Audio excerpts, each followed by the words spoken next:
Welcome back, everyone, for part 2 of the podcast of the Spirit Channel. I am your host, as always, Zenith, and this is part 2 of Catalyst and Karma Explained. How these two forces are really both sides of the same coin, how they interact and how they affect someone in their daily life. We looked in part 1 most exclusively at Catalyst. We looked at the choices before the incarnation and how Catalyst plays out in our daily lives and how we choose events to affect us, to make us stop in our tracks and grow spiritually. And so this second part here will deal with the nature of karma. What is karma?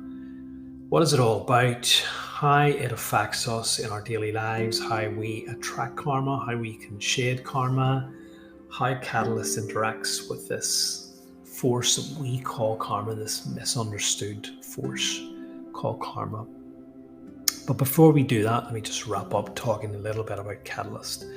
We talked about how Catalyst affects us in everyday life. Well, we talked mostly about major events that come to us as catalyst and how Catalyst should be viewed. But Catalyst affects us every day. Catalyst is not something that is exclusive to life-changing events. It can affect us every day. If you are in traffic and someone cuts you off, if someone doesn't acknowledge you or doesn't signal you, this generally causes us anger. I use traffic because traffic is one of those things that is very stressful and can flare our emotions very, very easily, and can cause us, if we are in a good mood or we're feeling or we have a high vibration, it can shut those down in an instant. So this too is Catalyst. This is Catalyst too. So everything in our life can be viewed as Catalyst. We can be running late. Someone says a bad word to us. We get aired by our partners or spouses, or our friends have something that perhaps that we don't particularly like, or anything we may have a flat tire, our alarm doesn't go off, anything that causes us to feel emotions, to maybe potentially have those emotions that we would consider perhaps negative quality traits. Anything that causes us to emote like that can be considered catalyst, but we need to take a step back and understand what exactly is happening to us and what is the lesson from this all. But on top of that, catalyst is something that is generally offered, first of all, to our mind. We generally receive a problem, or we have an issue that we swirl around in our mind. And because a large part of the time we don't deal with that issue, we don't deal with that problem, we don't deal with that perceived negative emotion in our mind or in a mental fashion, then what actually happens is a catalyst then trickles down or is given then to the body and manifests itself in a symbolic form as a physical injury or physical problem. So for toxics, let's just say that maybe you had an issue with say not taking control, but taking on a burden. You didn't want a burden, or you didn't want to be burdened with a problem, and it was, God, I have to accept this responsibility, and I really don't want to, and I don't want to have to deal with this here, and what I do about it, and something like that there, which is obviously very mental. Unless that's processed within your mind, within your mental configuration, then what actually happens then is that would potentially manifest as a sore set of shoulders, or a sore back, So a physical problem, and this is once again designed to stop you in your tracks, to really make you aware that there is something urgently needs your attention to be dealt with, or potentially you could have a problem with say showing love or feeling emotion for someone or for people.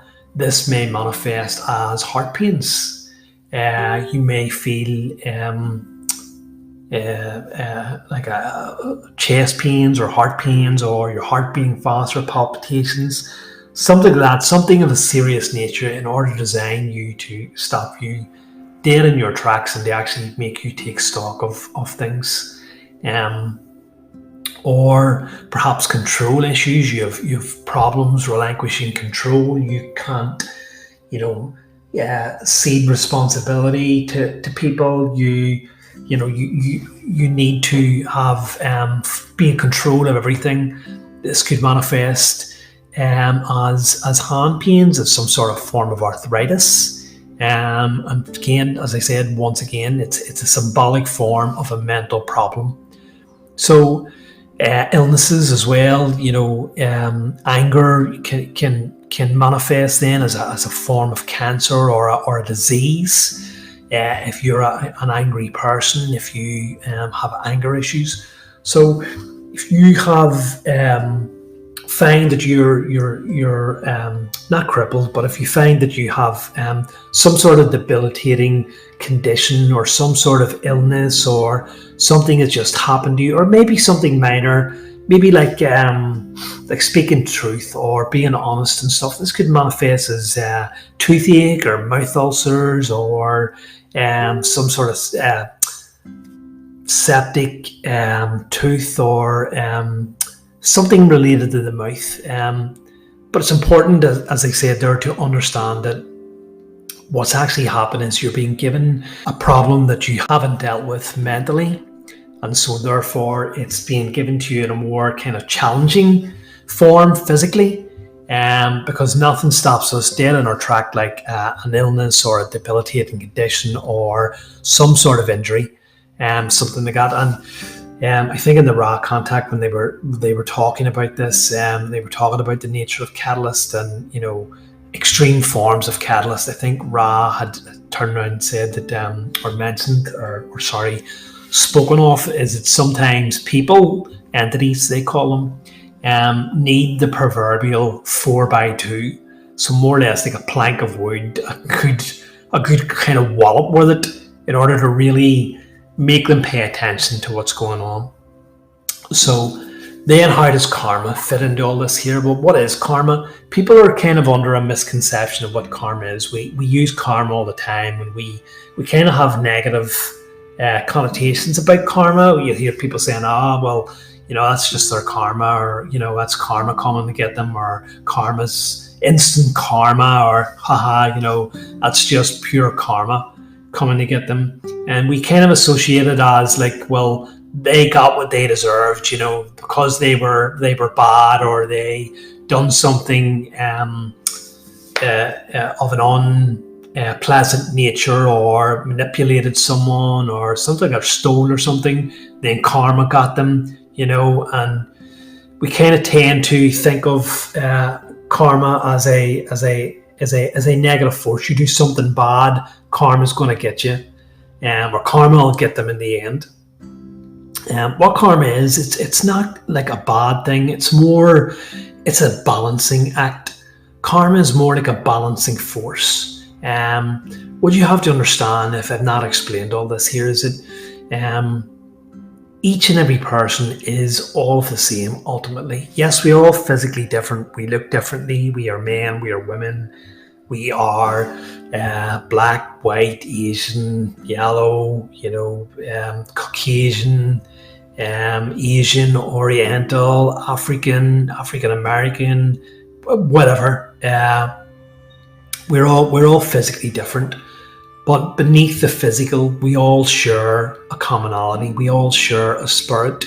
We all are spiritual beings. We are all part of the same living, vibrating, underlying force that unifies creation. which we call God, the creator source. We're all part of this, and we are all this ultimately at the end of the day. So we may look at each other as a mirror, and we're all mirror reflections of each other. So when we do something, or when you look in a mirror and you point into a mirror, your reflection points back at you, it reflects back at you. So when we carry out an action that is unhelpful to someone else, then what we are doing is ultimately reflecting that action back upon ourselves. So it's not this negative force, it's a great balancing force. It is anything that you do on someone else, you're only intensely doing on yourself. It may not happen instantly, it may not happen as soon as you would like it, but ultimately it is something that will eventually catch up, or will reverberate, will rebound upon the person who has carried out the action, the unseemly action, if you like. Because we are all mirror reflections of each other, we are all the same, and so anything that we do on one person, we do on ourselves. So, as I said, it is a leveler, it's a balancing force. It is the twin of Catalyst. It is a part of Catalyst.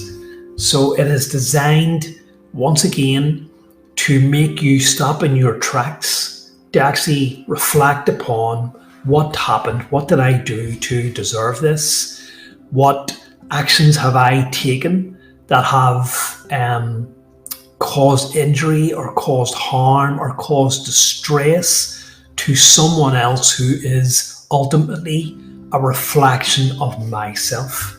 So it is a catalyst, another form of catalyst, and it's, again, as I said, not a negative thing. It's a gentle reminder, a gentle push to ultimately help you realize that the actions and the manner that you're carrying out or someone else has carried out are not helpful to that person or to yourself.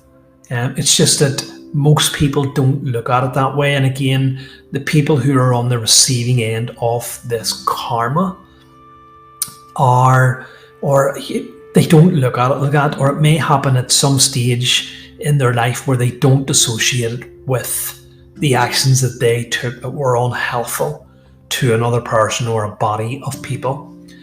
Now, a lot of the time, and quite a lot of the time, I would hesitate to say most of the time, but when we think of the amount of karma generated by people's actions, the amount of catalyst generated, and because it may happen at some point in the future in another person's life, they may not associate it with their actions that they took on another person or some particular group. Maybe 6 months, a year, 3 years, potentially. Maybe not quite that far, but you understand what I'm trying to get. They don't associate it with those actions, and so they're kind of left wondering what happened here. Why did this happen? And because karma and catalyst is so misunderstood, it's looked upon as a negative action. Many people don't associate their negative actions with karma and the idea of karma and catalyst, and so it goes unnoticed.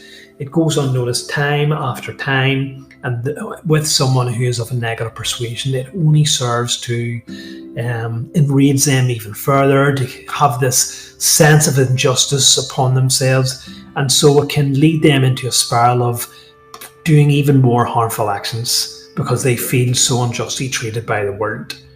And so what happens is that person doesn't make repatriations within the lifetime that they have had to make up for all the so-called negative actions or so-called harmful actions upon another person or group, and so it leaves undealt with. And so then what actually happens is that they leave the physical body, they go for a life review, they begin to understand how their actions cause distress and were not helpful and not ultimately helpful to their soul progress or spiritual progress.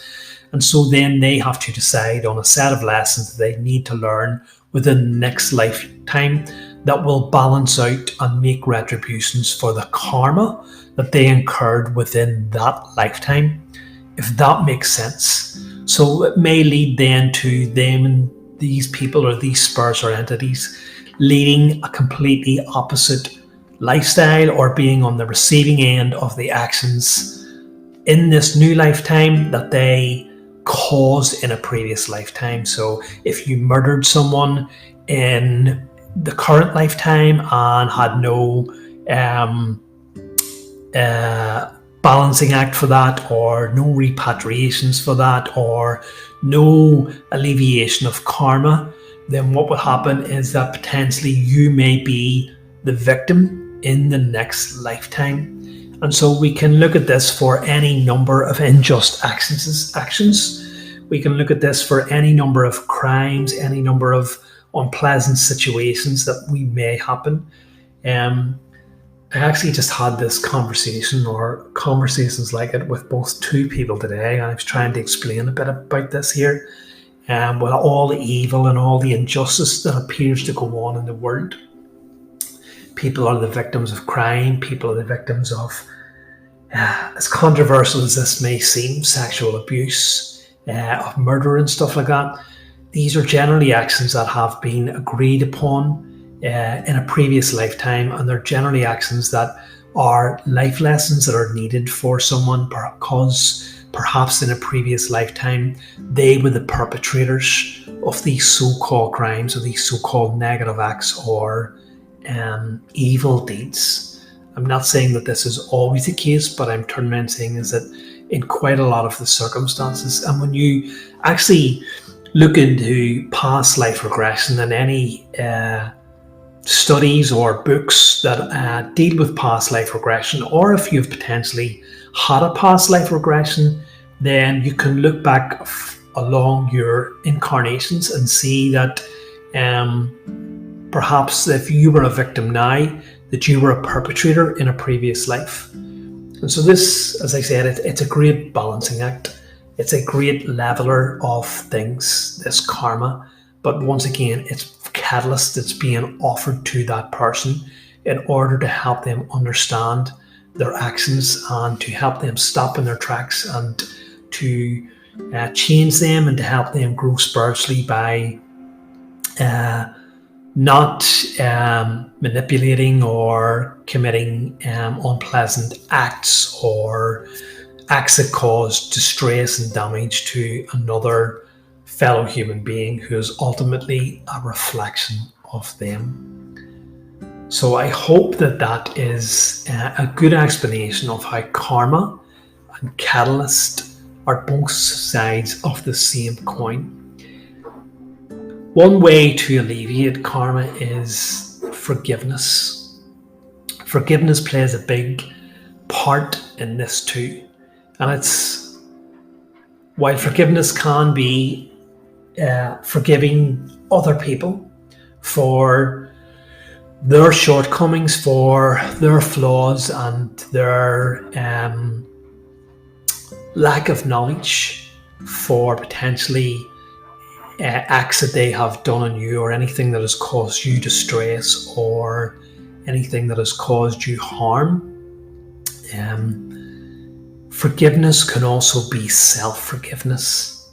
Forgiveness for yourself, for the person that you are, or for the lack of knowledge, or for the deeds that you have carried out that has caused injury or distress upon another person or another group. Remember what I said, that we're all flawed beings, that we are all choose ourselves a set of flaws, and when we come into this lifetime, we have to forget exactly who we are. We have to forget that we are these perfect beings of pure light, of pure spirit, who have this higher state of consciousness and have this direct connection with the all, or with God, or with source, or the divine creator. And so therefore you have to forgive yourself that you're not perfect. You have to forgive yourself that you have carried out something that you're not proud of, or that you've done something within your life that you're not particularly proud of, or why you're such a bad person. So self-forgiveness too is extremely important, and recognize that you are here to be a flawed person, and this is the best way to learn. This is a word that is extremely confusing, extremely frustrating, especially when you know and you just feel within your hearts that there's just something more out there. Even if you're listening to this podcast now, and yes, you're listening to me talk about all this, but before potentially you've listened to this, before you had this spiritual nature about you, potentially you're one of these people who just felt that there had to be more to life than just what you could perceive with your five senses and what you've been taught about reality, by your culture, by your education, by figures of authority, by your media. You just felt that there had to be something else, but unless you actually know about this stuff, there really is nowhere to turn. So in that regard, then, with no one else to tell us any better, we end up blaming ourselves, hating ourselves, looking down upon ourselves, hating aspects about us that we don't particularly like. And when we potentially cause someone injury or thing, we as I said, we feel guilt about it, we feel shame, we hate ourselves so much for this thing. But again, it's simply because we have not been taught any better. We've not been taught the truth about our existence, about these spiritual matters, these spiritual topics, these spiritual laws and forces. So this is why self-forgiveness is a big part of this.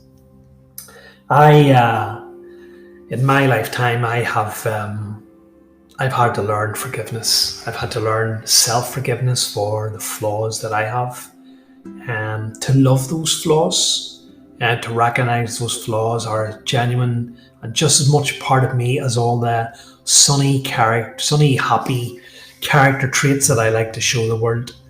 But on top of that, I have suffered many traumas. I've actually been the victim of hijacking, carjacking, which caused me a great deal of distress, not just because of the hijacking or carjacking, but because of the fallout of it, because of the massive fallout that happened in regards to what I do on a day-to-day basis, and why I needed that vehicle, which I didn't get back until many times later.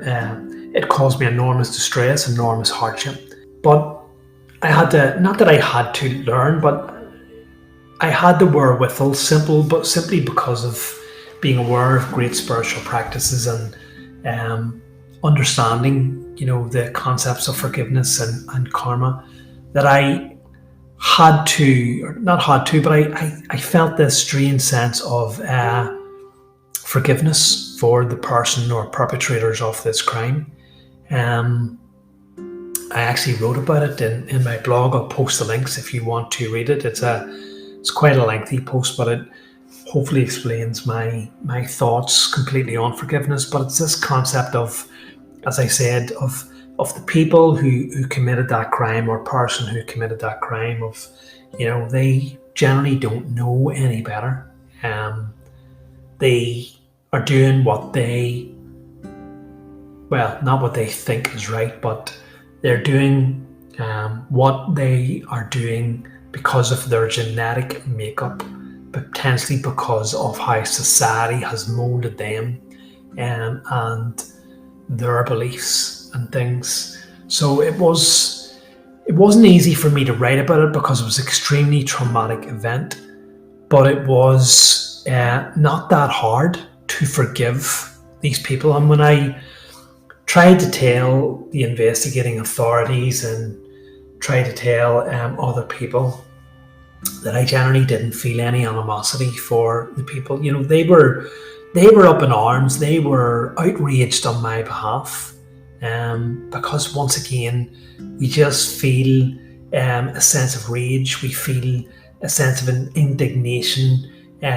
We feel that people like that should be punished and should feel the full force of the law, without taking a step back and wondering why this person or these people have done this here. So forgiveness is works both ways, and as I said, I do not know whether that person who done that felt any remorse, feels guilt over this, but I would hope that they can forgive themselves for not really knowing any better, and feeling that they had no choice but to hijack someone else's vehicle and cause them distress. As I said, with forgiveness, with karma, with Catalyst, once you begin to understand these concepts and understand how intermingled they are, how inseparable or separable they are, and begin to understand that how we enter into this life and the life choices that we make and the events and situations that we have pre-programmed for ourselves to encounter and experience, then concepts like catalyst, like negative events, like karma, begin to become more clear, and we can deal with these situations and events in a much more calm, clearer, more knowledgeable way. And then we can begin to, instead of reacting to these events and throwing our arms up into the sky and asking, why me? What did I do to deserve this? We can start to then look for the lesson that's being offered in each of these events. Or whether it's a physical debilitating condition, we may begin to understand and wonder, what issue was it that I have not fully dealt with, that I have put to the back of my mind, that I couldn't face and have shunned? And then we can begin then to understand, as I said, the concept of forgiveness for other people who have, done this or potentially caused us great distress. But then also the concept of self-forgiveness, when we begin to understand the flaws and the catalysts that we understand or we go through. We can then learn self-forgiveness, and with self-forgiveness then becomes self-love, when we realize that our life is simply something that we have pre-programmed for ourselves in order to obtain as much spiritual growth in this life as possible. And when we begin to understand that without a shadow side, there would be nothing to aspire to grow better, to do better, to undistort ourselves. If everything was just light and rosy and happy, then we would really have, as I said, compared to a lovely sunny day, we would have nothing to do then. We would have nothing to challenge ourselves. We would have nothing to compare that light side against. So it's with these flaws, it's with these shadow sides of us, these imperfections, that force us to try to become better, try to undistort ourselves, try to work out the kinks in our system. Then we can begin to love these aspects of ourselves and recognize that they're as much a part of us as all the good and happy sides and things. So when we look at someone who has a predisposition towards negativity, or has or perhaps has caused great distress, or has reciprocated a negative action upon ourselves, we then begin to realize that this person is also yet another flawed person who is simply acting upon their flaws in an unconscious manner. And we therefore then have to forgive them their flaws too, for we recognize then that they are as much a part of us as we are of them, because all are one. And then we can begin then to generate love then within our hearts. We first of all start with ourselves. We learn to love ourselves. We learn to look in the mirror, look at the person who's looking back at you, and understand that you are already perfect, that this is how it's meant to be on planet Earth at this time, and that everything is ultimately helpful for us. And then we can take that love out, that love, and shine it on other people. Begin to recognize that they are simply acting on their pre-programmed lessons, their pre-programmed biases, but they're just not aware of it. And hopefully then with this, we can become a more tolerant, loving person. And again, any karma that we have incurred due to our actions can then be alleviated because we have learned to forgive ourselves and others, and now we can take it a step further and start showing love to ourselves and to others. And I think with that, I think that's me done for the time being, talking about karma and catalyst, self-love and forgiveness. So to wrap this up, next time that you have something or do something upon someone else that causes them distress, not only should you try and make up for your actions, but potentially don't get yourself into a rut, or don't get yourself into a spiral of gloom and depression, negativity, self-hatred.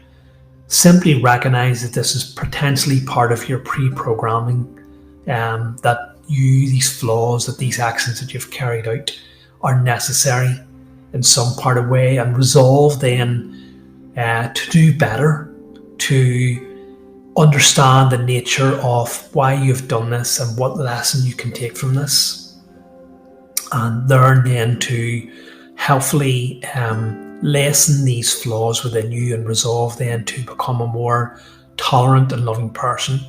If you are on the receiving end of something like this, then simply realize that that other person is, as I said, potentially carrying out their pre-programmed lessons or pre-programmed biases. They are acting in an unconscious manner. And if they understood what you've understood about this or this podcast, which is obviously about the nature of karma, the nature of catalysts, the nature of pre-programmed choices when we come into an incarnation, then that person then also would be making or taking steps to lessen those flaws within themselves and trying to become a more rounded, balanced person.